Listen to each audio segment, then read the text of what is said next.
you tell us your name and spell your last name for the record? Victor Garcia, Garcia. You witness, counselor. Are you currently employed? As a deputy with the Kern County Sheriff's Office. And how long have you worked for the Sheriff's Office? Approximately 16 years. Now, this year, January 3rd, 2017, did you respond to 15170 Lime Street to do a search of a residence? Yes, sir. Who did you go with? I accompanied Detective Meyer, Sergeant Joel Swanson, and T.I. Jackie Moore. What was the purpose of you responding to that location? Detective Meyer had learned some information of possible evidence located at the residence. Whose residence were you going to search? It belongs to Carol Hearn's father.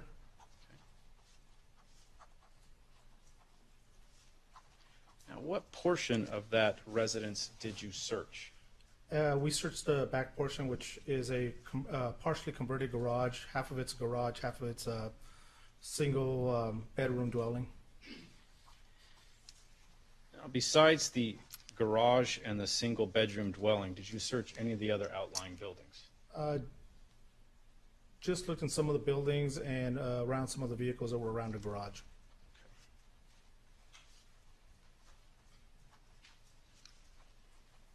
And when you arrived, were you looking for specific items? Yes. Okay.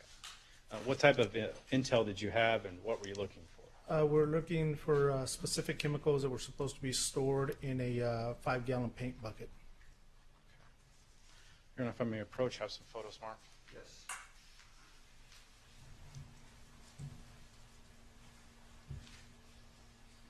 Equals 30 and 31 North next north.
You're going to, if I may approach? Yes. I'm going to start with People's 30, if you could just briefly review the photograph, please. Go drawing.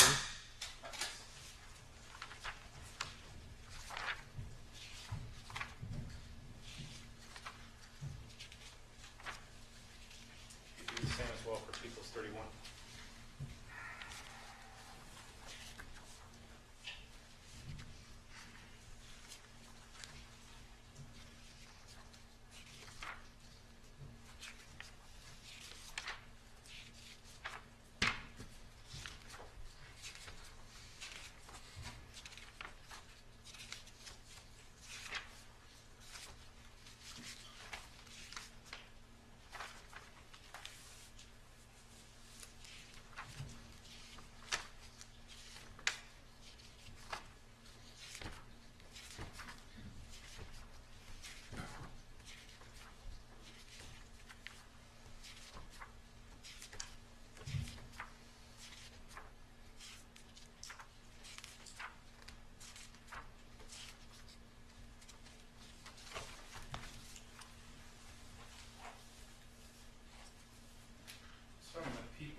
recognize the photographs?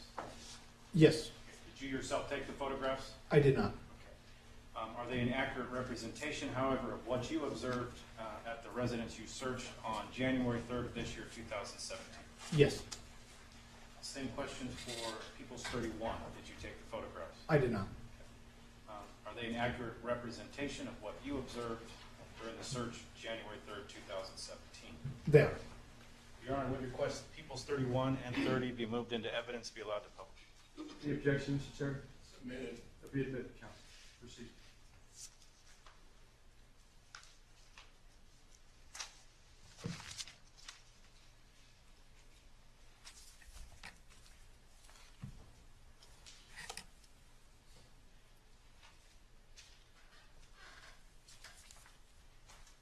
Starting with page 1, if you could just describe the photo, please.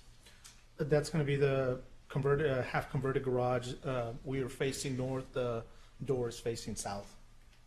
Now, do you have specific knowledge of where you were to look in that garage? Yes. Where were you directed towards? Detective Meyer had spoken with Jonathan, and he had pointed out some areas in some pictures of the garage. Page 2, describe the photo, please. That's going to be the center of the garage interior. The back wall is going to be the north. I believe we're standing in the doorway going into the garage. Just in general, what was the condition of the garage? Semi-messy. The right portion of the picture is going to be where the dwelling's at. The garage, it looks like it was used for storage and possibly as a workshop at some point in time.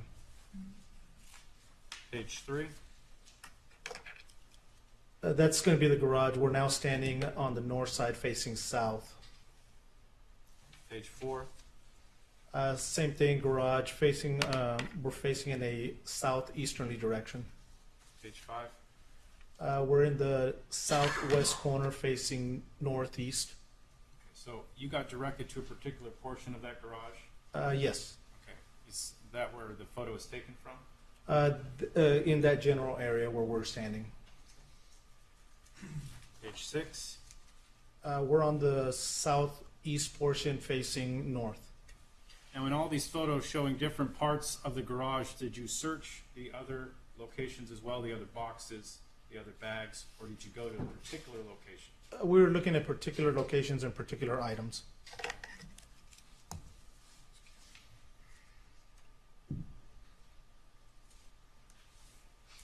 Page 7, We're standing on the southeast portion facing northwest, page 8, northeast to southeast. page 9, That's going to be the northeast to the southwest corner. page 10, That was a small table that was at the southwest portion of the garage next to the door entering the dwelling part of the garage. Did you search the bags, the containers, the paint, if you recall? We don't. I don't recall searching the small paint cans. I believe Detective Myers searched that foam container with the plastic bag. Do you know if anything was located? There was a black bag, I believe it was, that was wrapped up like something had been stored in it, and then an off-white towel. I think the towel was just dirty, and it also appeared that something had been wrapped in it. Next in order, is that the same location you've just described? Yes. Describe this photo, please. Those are some paint cans we found center of the garage near the west wall, pretty much in the center. Are you specifically looking for paint cans? Yes. The two that are on the floor here, did you, either you or someone else look through them that you're aware of? Yes, I believe those are the ones that I went through. Next in order, That's going to be a shelf on the north wall, just contains several different cans.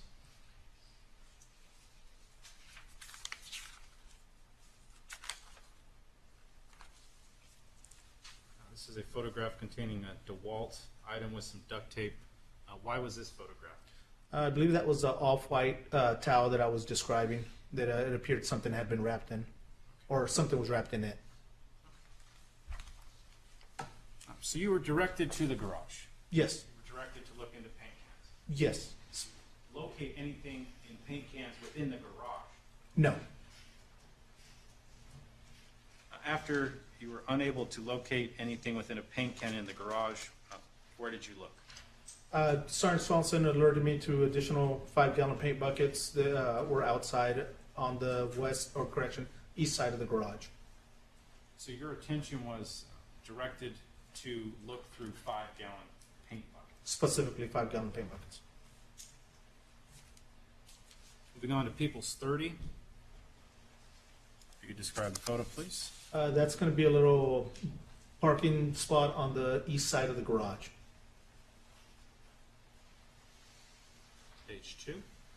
Those were the additional 5-gallon buckets of paint that Sergeant Swanson directed me to. Page 3. Again, the same 5-gallon buckets, just a close-up picture of them. So you opened all 3 of those 5-gallon paint buckets. Yes, Page 4. same cans, just a little bit farther out. Page 5. A close-up from the top of the same cans. Page 6. When we opened the cans, one of the cans had a plastic bag. It appeared items were wrapped in it. I believe the other ones had paint in them. Now the plastic bag, was that visible when the can was sealed? Or the paint can was sealed? I don't recall if the plastic bag was sticking out or not. But the 3 cans that we saw in the prior photos, the one that we're seeing currently on photo 6 is one of those paint cans. Yes, we removed the can from its location just to get it into a more open area where we could work. Page 7. That's a close-up of some of the items that were inside the paint bucket. Now how was these items, how were they packaged, if at all? It looked like initially they were in some type of cardboard box, but through time, either water or some of the liquid inside of the boxes had leaked out and soaked the boxes they were in. So the boxes were falling apart. Page 9. That's a close-up of some of the items that were in the box. Oh, I'm sorry, in the can. Page 10. Those were some of the bottles that I removed, and those were like little petri dishes that were also inside of the 5-gallon bucket. Page 11. The previous photo were the items that I removed. Those were additional items that were inside the bucket, but they were submerged in some of that liquid. I didn't feel that it was safe to remove the items that were in the liquid. I passed that information on to Sergeant Swanson at that time. About how much liquid was in the bag? I'd say it was probably about the bucket. It would have been about half full. Page 12. That was the last item I removed out of the bucket before I made the decision not to remove any other items. That was a can or a small glass bottle labeled arsenic trioxide, 100 grams.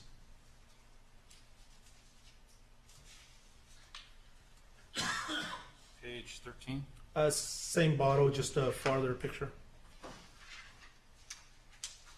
14. And that's close up of the bottle. Okay, describe the contents of that bottle. It was I described it as a light powder.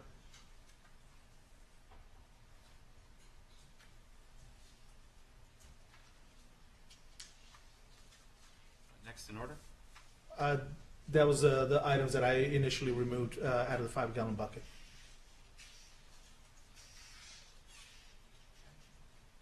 Next photo. Those were the additional bottles that were in the bucket.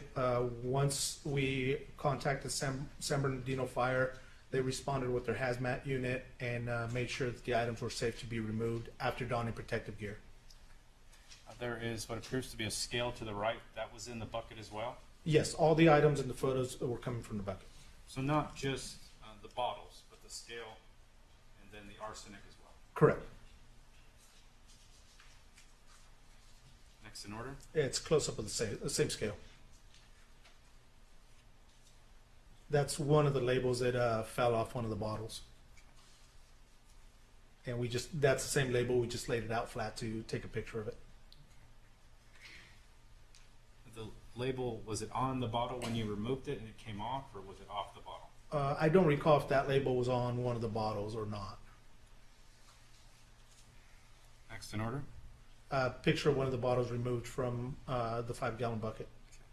The title of what the item is kind of obscure. Were you able to find out what that is? It was identified as copper sulfate.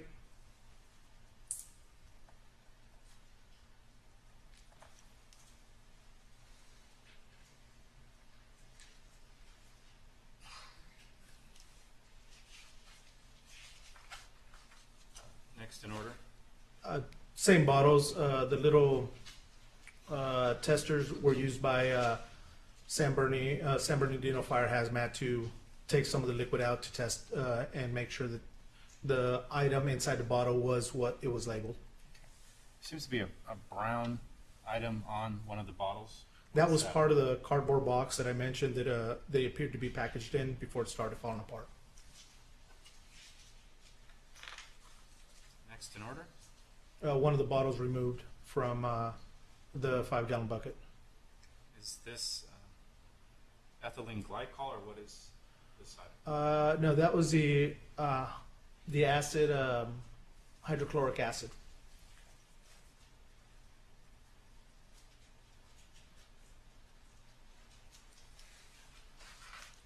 And the last photo.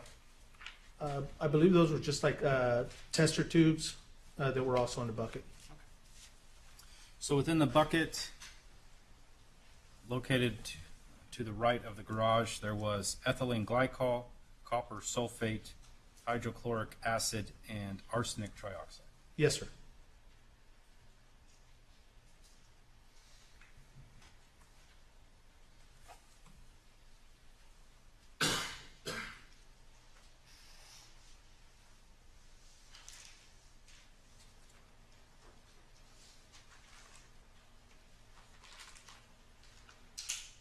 Now, on January 3rd, 2017, did you receive an item that had been previously labeled as TR-107, a white Apple iPhone?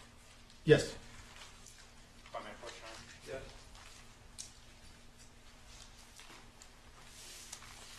As to that Apple iPhone, did you also receive the passcode for the iPhone on January 3rd, Yes. 2017? Now, with that information, the passcode and the phone, what did you do?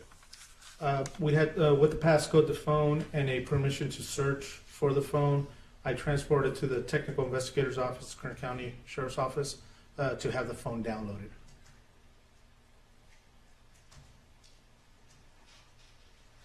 Now, after the phone was downloaded, did you take that information and subsequently book it? Yes, it was downloaded onto Blu-ray discs, which I booked into the sheriff's office property room. And what is the identifier that you put with it? If I may review my report. That would refresh your recollection. Yes. Court's permission. Please.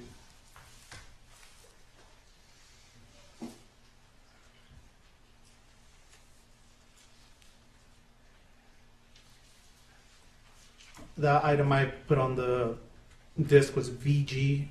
And who provided the passcode to that cell phone that's up in front of you? Detective Meyer provided the passcode to me.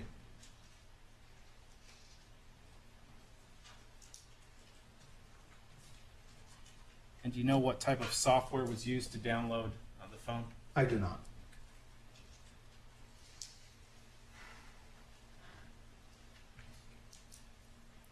I might have missed this, but who was the technical investigator who downloaded the phone? I believe it was evidence technician Jackie Moore. Nothing further. Mr. Terry Cross? Yes.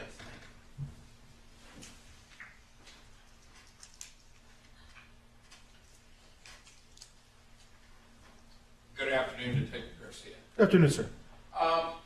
This search that you conducted of Jonathan Hearn's residence on Lime Street in Hesperia, this was done on January 3rd of 2017, is that right? It was, sir. So almost 2.5 years after the homicide took place. Yes, And over 2 years after his residence was searched initially by the sheriff's department. I don't know the date that his residence was initially searched. I was not involved in that. You weren't aware that it was searched on November 18th of 2014? I knew the residence was searched. I couldn't tell you the date. Okay. You weren't involved in that search, is that right? No. Okay. Now, you were directed to look for, sorry, I'm going to go blind with this light. There we go. Oh, there we go. You were directed to look in the garage for paint cans, is that right? That was the information we had, sir. Specifically 5-gallon paint cans. Yes. Okay. And when you went through the garage, you found some 5-gallon paint cans, but they appeared not to have been opened. Is that right? No, that's not correct, sir. Okay. So you did see 5-gallon paint cans, but you didn't open them? That's not correct, sir. Okay. Did you open all the 5-gallon paint cans in the garage before you went outside the garage? Correct. Okay. And when you were searching inside the garage, you didn't locate in the location where you anticipated finding this 5-gallon paint can with evidence in it. You did not locate those items in that location in the garage. Is that right? That's correct. Okay. Now you went out to the carport area outside of the garage. Is that right? Yes. And outside there, that's where you saw the other paint cans. Initially, Sergeant Swanson located them and alerted me to the cans.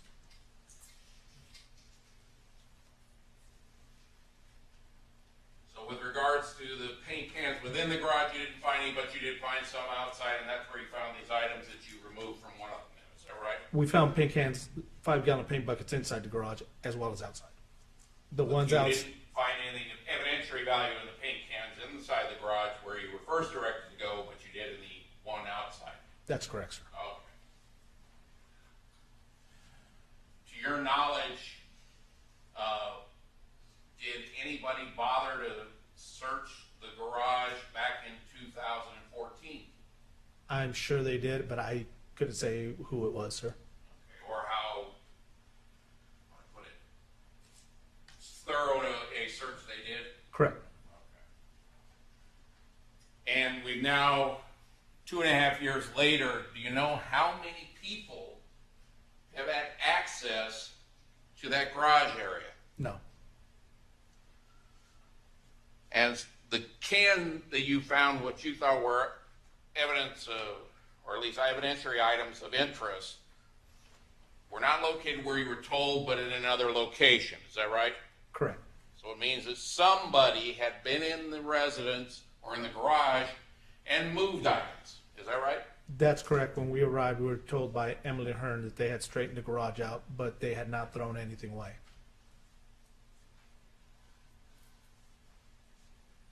Did you determine whether or not those items that you found in the parking or in the carport area, whether or not those were some of the items that she had moved? I don't believe she specifically told us what items they moved. And you didn't follow up to determine if those were items that actually had been moved? I did not, sir. Now, once you located those items in the one bucket outside the carport, you then photographed the buckets in place, which were in front of that work truck. Is that right? T.I. Moore photographed the buckets. Okay. Those were photographed in place, and then you moved one of the buckets, or did you move them all to a location where you could more easily access them? We just moved the one. After looking through all of them, we moved the one, which we believed had evidentiary value. Okay. Now, once you opened up the one, you found that plastic bag, and I believe you said there were those bottles that were inside the bag, and there was fluid in the bag. Is that right? Correct. And one of the bottles that you found was the arsenic trioxide. Is that right? Yes, sir. Okay. What was the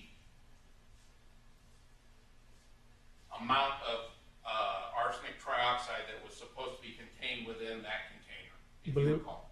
I believe it was supposed to be 100 grams. Okay. Now, after you seized, or let me put it this way, after you saw these items and saw that there was possible caustic chemicals in there, you thought you better call in hazmat to handle the items. Is that right? Correct, sir. Okay. Now, the liquid that they were laying in, was that water, paint, or some other substance that you couldn't identify? I believe Captain Saavedra from the San Bernardino fire said it was a mixture of several different items. Oh. Now, with regards to the arsenic trioxide, did the San Bernardino County Fire Department hazmat unit immediately seal that arsenic trioxide as a hazardous material? No. Okay. What did they do with it? Upon arrival, let me go back. Prior to their arrival, we backed off, left the chemicals in place. After Captain Saavedra from the hazardous material team arrived, he donned his protective gear, and he started going through each of the chemicals to identify them. The only one he did not open due to its hazardous content was arsenic trioxide. So, no one examined or exactly removed any of the arsenic trioxide to test it. It just went based on the label. Is that right? Correct. Okay. With regards to the contents of that bottle of arsenic trioxide, I want to make sure, how many grams was it supposed to be? I believe it was 100 grams, but if I could review my report. Okay. If that would refresh your recollection, please do so, sir. I want to make sure we're accurate.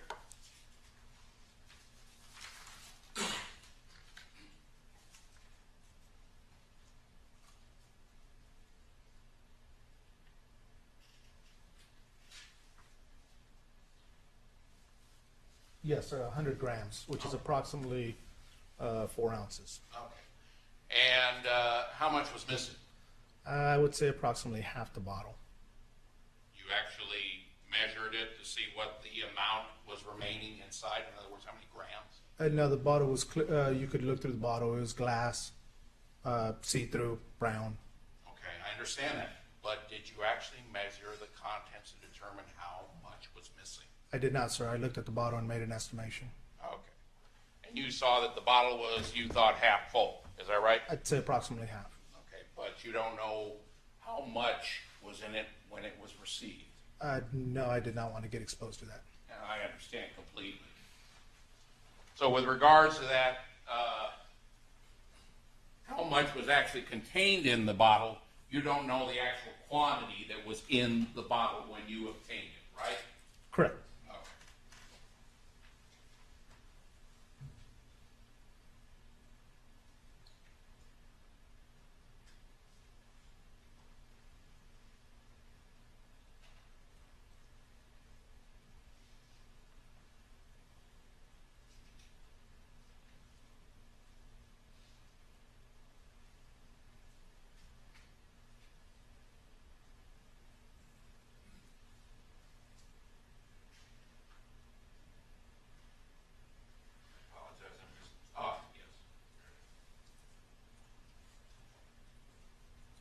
He talked about tester tubes, is that right? That was what was in the plastic bag? There was 2 different plastic bags. One appeared to be like small petri dishes.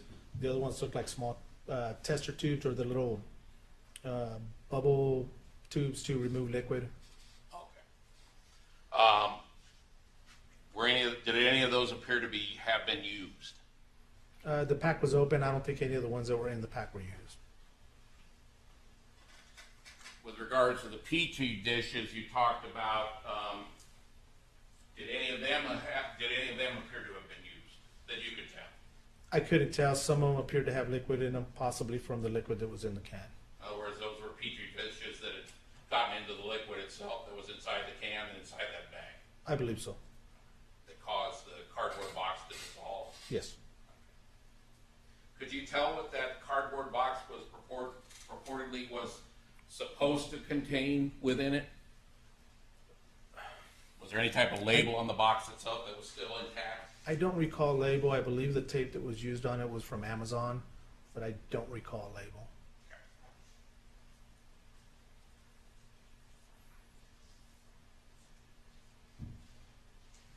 And with regards to the Apple iPhone, that was a passcode that you received on January 3rd of this year, Yes, of 2017. correct.